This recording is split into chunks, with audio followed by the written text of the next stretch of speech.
दोस्तों आज हमारे बीच में एक ऐसे प्रवक्ता है जो हमारे कलीसिया में पहले बार बात करने वाले हैं। बल्कि हम तो उनको बहुत सालों से पहचानते हैं। मैं तो उनको बचपन से देखते आया हूँ। वो मेरे पिताजी के अच्छे मित्र थे। बल्कि हमने उनका जो भी प्रवास है, जो भी परमेश्वर में बढ़ना है, बार बार देखा है और सुनते आए हैं कि किस तरह से परमेश्वर ने उन्हें इस्तेमाल किया है। वे जब 50 साल की उम्र के थे, उन्होंने एक अच्छे कंपनी से रिज़ाइन दे दी और परमेश्वर की बुलावट सुनकर परमेश्वर की मिनिस्ट्री में आ गए, परमेश्वर की सेवकाई में आ गए और रवि ज़कारिया मिनिस्ट्री जॉइन कर लिए और वहाँ पे वो वाइस चेयरमैन और बोर्ड सेक्रेटरी बल के काम किए। 11 साल उन्होंने उस ऑर्गेनाइजेशन में काम किए। उसके बाद में वो परमेश्वर की आवाज़ सुनते हुए परमेश्वर की सेवकाई में लग गए। लिविंग वर्ड बाइबल इंस्टीट्यूट से उन्होंने डॉक्टरेट हासिल की और उनके पूर्वज ब्राह्मण बैकग्राउंड से थे और वो वहाँ से उन्होंने प्रभु यीशु को ग्रहण किया और परमेश्वर उन्हें बहुत अनोखे तरीके से इस्तेमाल किए हैं और उनकी कहानी बहुत मज़ेदार है, जहाँ पे परमेश्वर उन्हें इस्तेमाल करते हैं और आगे बढ़ाते हैं। देश विदेश से लोग उन्हें बुलाते हैं प्रचार करने के लिए और हमारा ये बहुत बड़ा सौभाग्य की बात है कि आज हमारे बीच में आए हैं प्रचार करने के लिए। और मैं सभी से विनती करूँगा कि आप जहाँ पर हो वहाँ पे इनका स्वागत कीजिए। मैं तहे दिल से डॉक्टर सोरकर का स्वागत करना चाहता हूँ। आकर प्लीज़ प्रचार कीजिए। जय मसीह की। Gateway church Mumbai, shalom. परमेश्वर की स्तुति हो आज के इस समय के लिए। रविवार की आराधना में आपके साथ मैं आज शामिल हो पा रहा हूं। धन्यवाद देता हूं मेरे प्यारे दोस्त अश्विन सावरकर जी का और आपके पास्टर जी, पास्टर राजेश जादव जी, कि जिनकी वजह से ये मौका मुझे मिला है कि परमेश्वर के वचन की सेवकाई मैं आज आपके साथ कर सकूं। आइए आज हम अपने दिल को खोल देंगे, अपने सब दिल के दरवाजे, मन के दरवाजे खोल देंगे और परमेश्वर हमसे जो भी कुछ बातें कर रहा है उसको सुनने के लिए हम तैयार हो जाएंगे। आज का हमारा विषय है संकट समय में आशीष को खोजना। हाँ, आपने सही सुना है। क्या संकट समय में आशीष मिल सकता है? और संकट समय में कोई आशीष नाम की चीज होती है? हाँ, वही तो आज बात करने वाले हैं। क्योंकि जिस परिस्थिति से हम आज गुजर रहे हैं, यह निश्चित एक संकट की घड़ी है। उसके बारे में मैं ज्यादा तो बोलने वाला नहीं हूं, क्योंकि आप सब जानते हो क्या हो रहा है। और ऐसी परिस्थिति में यदि हम परमेश्वर का आशीर्वाद ढूंढते हैं या आशीष ढूंढते हैं, तो हम कोई बुरी बात नहीं करते। हमारी इच्छा होती है, प्रार्थना होती है। क्या होती है हमारी इच्छाएं? कोरोना जल्दी निकल जाए, लगता है आर्थिक स्थिति जो बिगड़ गई है वो सुधर जाए, हमारी नौकरी जो गई होगी तो हमको मिल जाए, जो लोग आज बिस्तर पे पड़े हैं उन्हें चंगाई मिले। ये सब बातें अच्छी है, ये आशीष की बातें हो सकती है और ऐसी इच्छा करना कोई बुरी बात नहीं है। लेकिन मैं एक सवाल जो मेरे मन में आता है, क्या यही चीज है मेरा स्वास्थ्य, मेरा धन, मेरी संपत्ति, मेरी नौकरी? क्या यही सिर्फ ऐसी बातें हैं जहां से मैं आशीष को ढूंढता हूं? ये सारी भौतिक चीजें हैं जो बाहर की है। हम आशीष बाहर ढूंढ रहे हैं, लेकिन सत्य यह है कि आशीष हमारे अंदर है। आज वो असली आशीष और वास्तविक आशीर्वाद क्या होता है, या जिसे रियल ब्लेसिंग बोलते हैं, उसके बारे में आपके साथ कुछ बातें करूंगा। इसलिए हम जाएंगे और पढ़ेंगे मत्ती रचित सुसमाचार, उसका अध्याय 5 और पहली 12 वचन को। यह सबका पसंदीदा एक पैसेज है, जो लोग इसे चाहते हैं, और ये प्रसिद्ध है पैसेज, सब लोग जानते हैं इसे, आप भी जानते होंगे। और हमारे महात्मा गांधी जी, उन्हें तो यह बहुत पसंद था। इसे कोई पहाड़ी उपदेश कहते हैं या कोई जो वचन दिए उसे धन्य वचन कहते हैं। ये सिर्फ 12 वचन है, लेकिन ये 12 वचन जो हमें सिखाते हैं या जिस तरह से हमें लेके जाते हैं, वो है हमारा संबंध परमेश्वर के साथ और हमारा संबंध औरों के साथ। ऐसा कहा जाता है कि जो ईसाई धर्म है, विश्वास है, ये रिलेशनल रिलीजन है। सही फरमाए, वी आर रिलेशनल। हम एक दूसरे के, हमारा संबंध परमेश्वर से और हमारा संबंध एक दूसरे से हमारी जिंदगी के लिए बहुत मायने रखता है। लेकिन अभी ये 5वां अध्याय की ये 12 वचन देखने के पहले मैं सोचता अपन थोड़ा संदर्भ जान ले। यदि आप 4थे अध्याय में जाओगे तो आप एक ऑब्जर्व करोगे कि यीशु मसीह अपना सेवा कार्य जो है, उसकी जो सेवकाई है, उसकी शुरुआत करता है और एक बड़े शब्दों में करता है। और वो कहता है, मत्ती 4 और 17 में बोलता है, मन फिराओ क्योंकि स्वर्ग का राज्य निकट आया है। ऐलान करते हैं परमेश्वर, ऐलान करते हैं यीशु जी यहां पे कि परमेश्वर का राज्य अब आया है। और वो जब यीशु के साथ, वो मेरे साथ आया है। यदि ये नया जो स्वर्ग की राज्य की बात हो रही है, यदि आप ये राज्य के नागरिक बनना चाहते हो, तो आपको अपनी चाल चलन और आपका चारित्र्य ये राज्य के लिए लायक बनाना पड़ेगा। और जहां पे ये 12 वचन समाप्त होते हैं, उसके बाद जो आप पैसेज देखते हो उसमें लिखा है, तुम दुनिया के नमक हो, तुम पृथ्वी के नमक हो और दुनिया की ज्योति हो। इससे हमें मालूम पड़ता है कि 2 बातें परमेश्वर जी हमसे कहते हैं, प्रभु यीशु मसीह जी कहते हैं। एक तो नमक और दूसरा है अपनी ज्योति। नमक का मतलब है हम जो है, जो हम खुद है, जो मेरा बीइंग है। और प्रकाश या ज्योति का मतलब है जो हम करते हैं। आशीष के लिए, आशीर्वादित होने के लिए ये बातें बहुत मायने रखते, बहुत महत्वपूर्ण है। क्योंकि यही वो 2 बातें हैं कि मैं कौन हूं और मैं क्या करता हूं, वो ही मुझे समझाएंगे कि मेरे आशीष का स्रोत ये 2 चीज है। इसलिए हम जब खोजना चालू करेंगे ब्लेसिंग को, या ये आशीष कहां पे है, जो अंदर वाली आशीष हम ढूंढ रहे, वो जो मिलती कहां है, ये सब ये 10 वचनों में या शायद 12 वचन में आपको आप पढ़ोगे तो नजर आएगा। थोड़ा अवलोकन कर लेते हैं पैसेज का, थोड़ा बैकग्राउंड बना लेते हैं। इसमें ऐसा लिखा है पहले वचन में, वह इस भीड़ को देखकर पहाड़ पर चढ़ गया। पहाड़ पर चढ़ गया। आप बोलोगे उसमें क्या बड़ी बात है?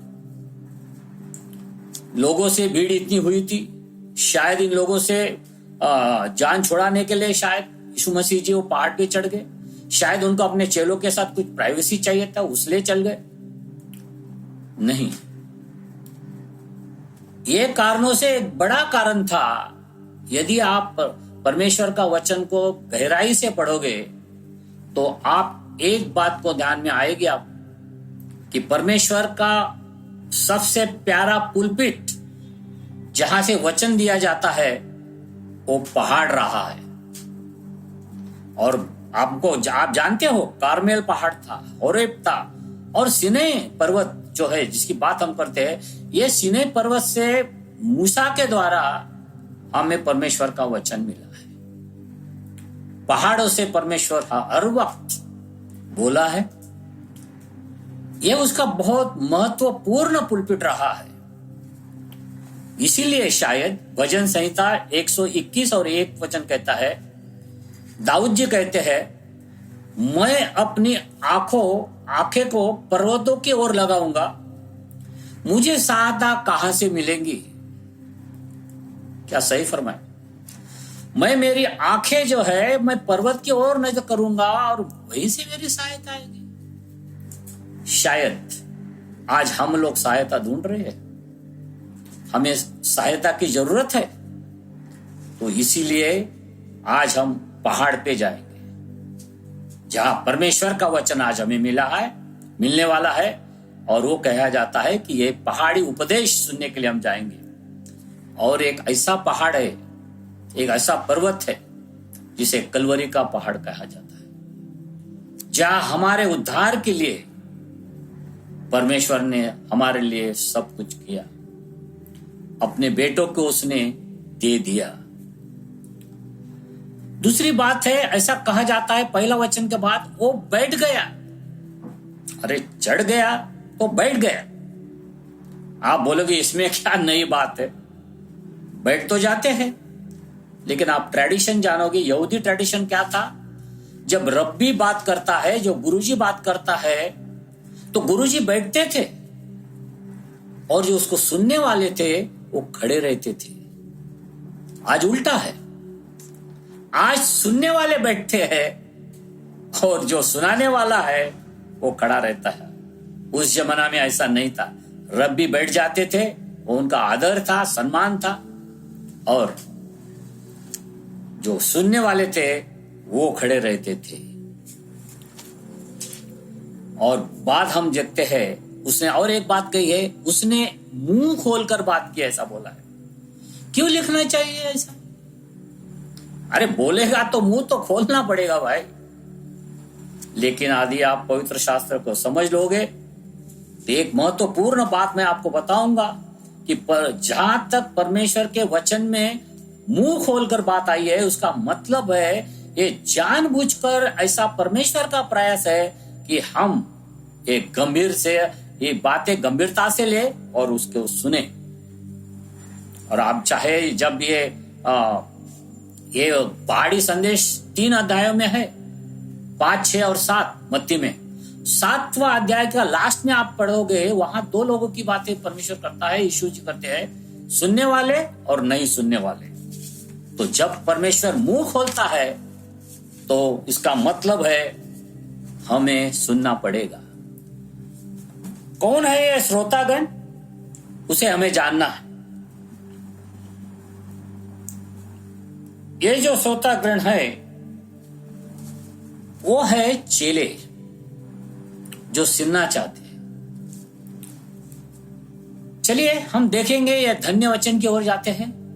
शायद जो हम सोच रहे हैं, जो आशीष की खोज कर रहे हैं, वहां पर हम जाएंगे। उसके पहले हम दान देंगे कि ये धन्य होना, आशीषित होना, ब्लेसेड आर दोज, ये जो ब्लेसिंग्स होते हैं, इसका मतलब क्या है, लोग कौन से दृष्टि से देखते हैं। बिली ग्रैहम जी कहते हैं ये ब्यूटीफुल एटीट्यूड है, सुंदर दृष्टिकोण है। बहुत अच्छे बात की हो। यह शब्द 9 बार यह अध्याय में आया है, लेकिन प्रॉब्लम क्या है, ये ब्लेसिंग्स, आशीष, आशीर्वाद, इसी का मतलब हम गलत समझ रहे हैं। आजकल जब हम बोलते हैं, कभी कभी किसी का अभिनंदन करना हो, ग्रीटिंग्स देना हो, तो हम तो बोलते हैं गॉड ब्लेस यू ब्रदर। और आजकल जो गैर ईसाई है, लोग भी बोलते हैं गॉड ब्लेस। एक अभिनंदन, ग्रीटिंग्स है, ग्रीटिंग दे सकते हो, लेकिन वहां तक ये सीमित नहीं है। दूसरी बात है, ब्लेसेड की बात क्या करता है, अपन बात करते हैं I have been blessed with the car, मैं आशीषित हुआ क्योंकि मुझे कार मिल गई, नया फोन मिल गया है, नया घर मिल गया है। We have been blessed with the child, बच्चे हो गए, बच्चे बड़े हो गए, उनकी शादी हो गई। क्या ये सब जो धन, मन, तन, स्वास्थ्य, ये सब कुछ मिल जाता तो आशीष मिल गई? यदि आपको लॉटरी लग जाती है तो क्या आप समझ पाओगे ये जो लॉटरी मिली है वो आशीष है? नहीं, क्योंकि जब आपको लॉटरी मिलेगी, आपके पास पैसा आएगा, आप डरोगे, क्योंकि आपको मालूम कोई तो भी आएगा, चोरी करेगा, मारेगा, मार के फेंक देगा। हम उसको क्या समझते हैं, हम आशीष बाहर ढूंढ रहे, कहां पे? स्वास्थ्य, धन, पेशा, स्थिति, ये सब बाहर की बातें हैं और हम बाहर आशीष को ढूंढ रहे हैं। लेकिन आशीष अंदर की बात है। इसे कहा जाता है ये स्टेट ऑफ वेल बीइंग होती है, एक भलाई की अवस्था होती है, वो हमें ध्यान देना चाहिए। ये अंदर की बात है, और अंदर सब कुछ ठीक नहीं होगा तो बाहर कितना भी अच्छा हो उसका कोई मतलब नहीं होता। शायद आपने कभी देखा होगा, मुझे याद है एक बार कई सालों पहले मैं बहुत बड़ी मीटिंग अटेंड करने गया था, बहुत अच्छे प्रचारक आए थे, लेकिन मुझे दांत का दर्द था। अच्छी मीटिंग चल रही, सब कुछ अच्छा है, लेकिन अंदर से मेरा दांत का दर्द मुझे बैठने नहीं दे रहा है। बाहर कितनी अच्छा है इससे कोई मायने नहीं होता है, अंदर से। और वो हम दान आज सोचेंगे, फिर ब्लेसिंग्स क्या होता है, आशीष क्या होता है। ये होती परमेश्वर की कृपा, आशीष होता है परमेश्वर की दया, और आशीष होता है परमेश्वर का अनुग्रह। जो हम उसके साथ जाएंगे, उसके साथ रहेंगे, तो हमें ये मिलता है। और जैसा मैंने पहले कहा कि हम क्या है और हम क्या करते हैं, इसके ऊपर वो निर्भर होता है। यहां कुछ बातें दी है, जहां के शायद 8 आशीष, 8 बातें हैं। शायद 8 को मैं शायद नहीं कर पाऊंगा, क्योंकि जो सीमित समय मेरे पास है, लेकिन अपन देख लेंगे कहां तक पहुंच पाते हैं। पहली आशीष वो है, पहला वचन कहता है, धन्य है वे जो मन के दीन है। उर्दू बाइबल कहता है दिल के गरीब है, पुअर इन स्पिरिट। गरीबी का मतलब क्या होता है? गरीबी का मतलब यहां पे आध्यात्मिक दृष्टि से गरीब नहीं है, या गरीब आध्यात्मिकता वो भी नहीं है। मैं आपको उदाहरण देके बताऊंगा। यहां पे जो पुअर इन स्पिरिट बोलते हैं, या दिल के गरीबों, गरीबी क्या होती है? कुछ लोग होते हैं जिसे डेफिशिएंट कहते हैं, उनके पास कुछ बातें होती है, कुछ बातें नहीं होती, कमी, कुछ बातें कमी होती है, कुछ तो है, कुछ नहीं है। दूसरे लोग होते हैं, उनके पास कुछ नहीं है, वो डेस्टिट्यूट किया जाते हैं। लेकिन एक तीसरे प्रकार के जो लोग होते हैं, वो कर्ज में डूबे होते हैं। उनके ऊपर इतना कर्ज होता है, और उनके लिए ये कर्ज को चुकाना मुश्किल ही नहीं, नामुमकिन होता है। और यही है गरीबी का अर्थ। जहां पे हम कर्ज में डूबे हैं, हम डिपेंड है दूसरे चैरिटी के ऊपर, दूसरे की दया के ऊपर। कोई परोपकार करे तो ही हम निकल सकते हैं। और इसमें न उसे कोई गर्व है, क्योंकि वो कुछ बोल ही नहीं सकता। पहले 2 लोग जो होते हैं ना, शायद जिनके पास कुछ कम है, या कुछ थोड़ा है, या कुछ भी नहीं, वो लोग बोलेंगे अरे देख लेंगे, कर लेंगे, जमा लेंगे। लेकिन ये तीसरे प्रकार के जो लोग होते हैं, उनके पास कर्जा इतना हो गया है, वो डूब गए हैं कर्जे में, और बाहर निकलने की कोशिश कर रहे हैं। उन्हें दया चाहिए, किसका अनुग्रह चाहिए, और वो सिर्फ बाहर देखते हैं, उनके पास कोई गर्व नहीं होता है। और ये ऐसी स्थिति है, गरीबी, दिल की जो गरीबी होती है, आत्मा की गरीबी होती है, ऐसी स्थिति होती है कि जहां पर हम परमेश्वर की दया, कृपा और अनुग्रह पर पूरी तरह निर्भर रहते हैं। It is being dependable on God. Martin Luther king, वो जब मर गए, उनके खीसे में एक चिट्ठी लिखी हुई मिली। उसमें क्या लिखा था उन्होंने? मैं भिखारी हूं, यही सत्य है। मरने के पहले उन्होंने चिट्ठी लिख के दी, मैं भिखारी हूं, ध्यान में रखिएगा। और दूसरा है विलियम कैरी जी, उनके कब्र पर उन्होंने क्या लिखने को बोला आपको माहित है? उसमें लिखा है, मैं घृणा योग्य हूं, मैं गरीब हूं, मैं असहाय हूं, मैं लाचार हूं, मैं कीड़ा हूं, और तेरे दयालु हाथों में मैं गिरा हूं। ये होता पुअर इन स्पिरिट। दिल की गरीबी का मतलब यह है भिखारी की अवस्था। हर एक, आप देखिए, गरीबी और भिखारी में यही फर्क है। गरीब भिखारी नहीं हो सकता है, लेकिन भिखारी जरूर गरीब हो सकता है। लेकिन यदि हम जान ले, परमेश्वर के ऊपर डिपेंड करे, तो हमारा फल है स्वर्ग का राज, किंगडम ऑफ गॉड। बहुत बड़ी बात है नहीं? दुनिया में कुछ नहीं है हमारे पास, भूखे नंगे हैं, हम भिखारी हैं, लेकिन जिसके हाथ में गिर जाएंगे, जिसके साथ रहेंगे, वो स्वर्ग होगा। हमारे यीशु मसीह हमारे लिए चले गए, हमारे लिए जगह बना रहे। और दूसरा आशीष है, धन्य है वे जो शोक करते हैं। यहां ऐसा नहीं कहा प्रभु जी ने कि धन्य है वो जो दुखी लोग हैं। दुखी लोग की बात नहीं कर रहा है, जो शोक करते हैं, मोर्निंग करते हैं, जो गिड़गिड़ाते हैं, रोते हैं, जो विलाप कर रहे हैं, वो लोग धन्य है, वो आशीषित है। कैसा हो सकता जी? जो लोग दुखी है यार, और रो रहे हैं, शोक कर रहे हैं, वो कैसे सुखी हो सकते हैं, कैसे आशीषित हो सकते हैं? लेकिन जो शोक हम समझते हैं, वो शोक के बारे में परमेश्वर यहां नहीं कर रहे। संसार के लिए जो लोग होते हैं, वो रोना धोना, परंपरा का पालन करना, काले कपड़ों को पहनना, यही बात है जो हमको बताती है कि शायद यही शोक है। लेकिन हमारे लिए, जो हम मसीह है, हमारे लिए दूसरे के दुख में शामिल होना इतना ही शौक नहीं है। ये जो बस कोई मर जाता है तो उसके पास सहानुभूति देने के लिए जाते हैं, वो शोक की बात ये नहीं है। दूसरों को कंफर्ट देना, सांत्वना देना, उसकी बात यहां नहीं हो रही है। तो ये कौन सा शौक है जो मरने किसी को, दूसरे को नहीं देना है, जो हमें करना है? और इसे, ये जो शोक है, जो मोर्निंग है, जो विलाप है, उसका एक वचन है जिसमें यहां लिखा है, इसे कहा जाता है परमेश्वर भक्त का शोक, गॉडली ग्रीफ। और वो ग्रीफ क्या होता है? तौबा करना हमारे पापों के लिए, पश्चाताप करना हमारे लिए, और परमेश्वर के पास जाके अनुतप्त हृदय के साथ जाने के लिए।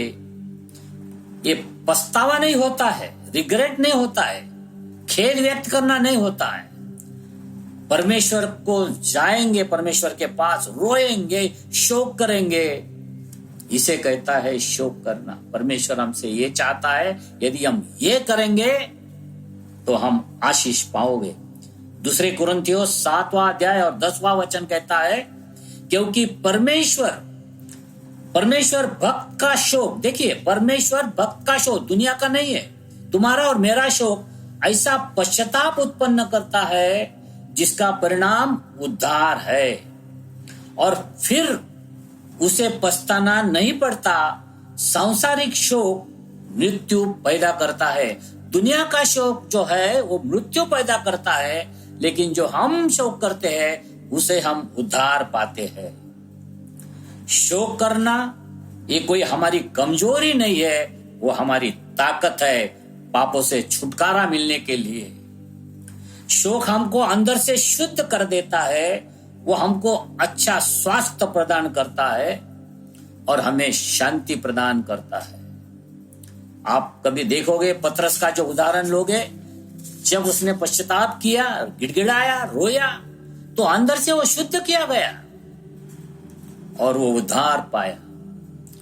दूसरा आशीष हमने देखा है, जो गरीब लोग है, जो शोक करने वाले, तीसरे कौन है? धन्य है जो नम्र है, मीक है।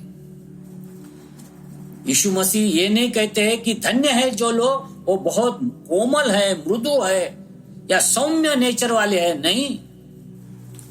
वो कहते हैं जो मीक है, नम्र है।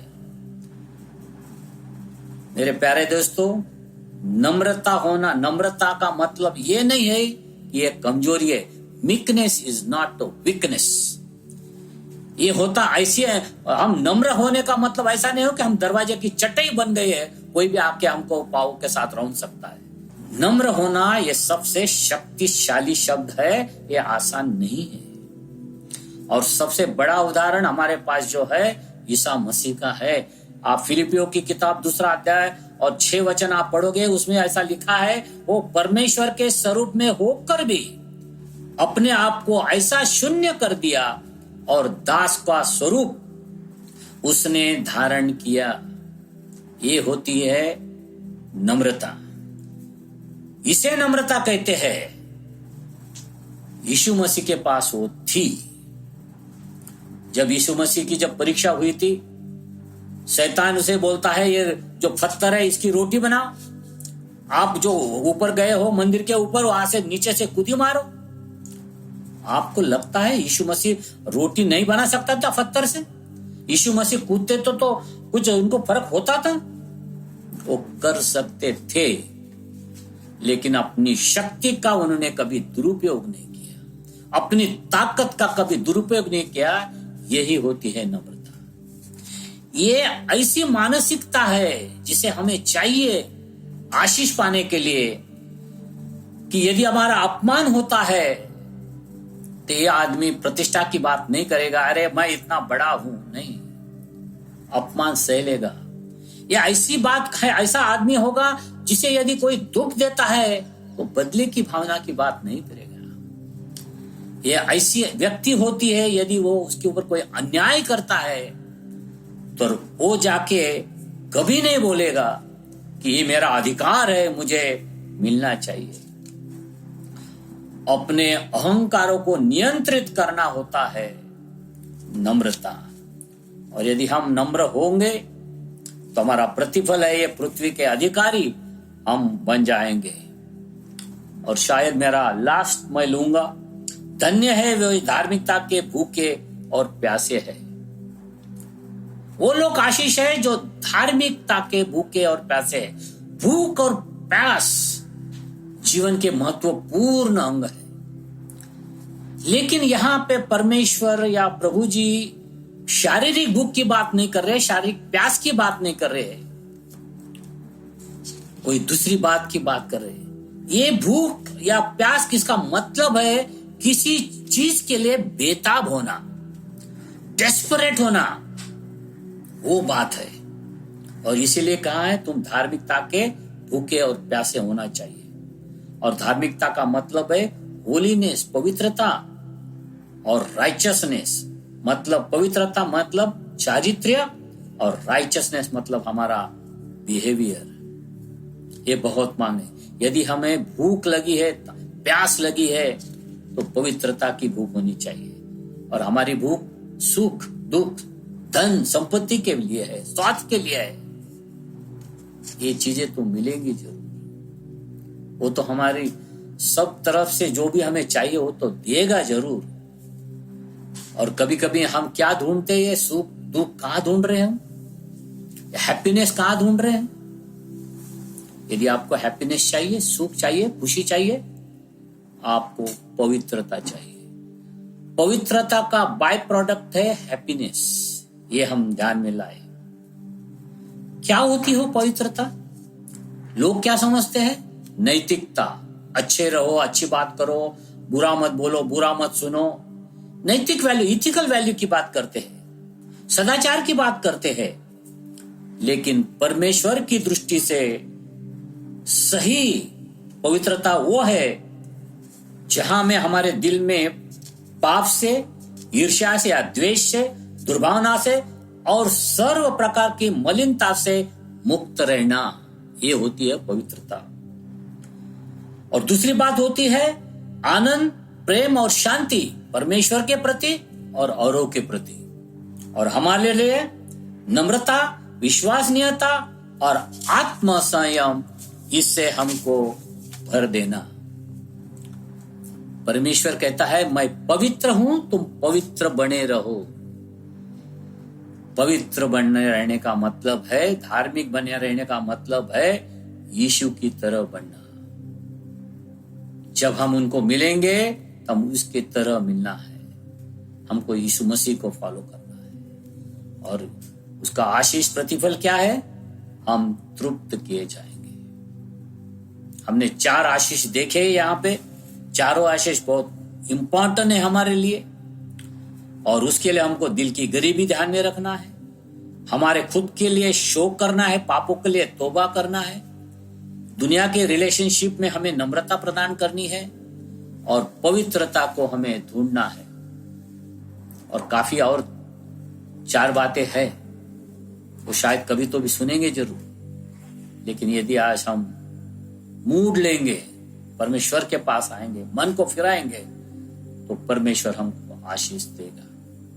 मैं जानता हूं ये स्थिति उतनी अच्छी नहीं है, सब कुछ बदल रहा है, लेकिन यदि हम हमारा चारित्र्य बदल दे, हमारे चाल चलन को बदल ले, और जैसा प्रभु जी कहते हैं उस तरह से हमने बर्ताव करना चालू कर दे, और हमारा आशीष हम बाहर न ढूंढे, अंदर से ढूंढना चालू करे, हमारे परमेश्वर के पास जाए, पहाड़ी के ऊपर जाए, जहां परमेश्वर हमसे मुंह खोल कर बोलता है और हमें उसे सुनना है। प्यारे भाइयों, यदि ये वचन आपके साथ आज बोल रहा है, तो आज आप आंखों को बंद कर लीजिए, जहां पे आप हो, परमेश्वर से आंखों को बंद करके आप झुक जाइए परमेश्वर के हुजूर में और उसे मांगिए, परमेश्वर हमें माफ कर देना, हम गलत जगह आशीष को ढूंढ रहे थे,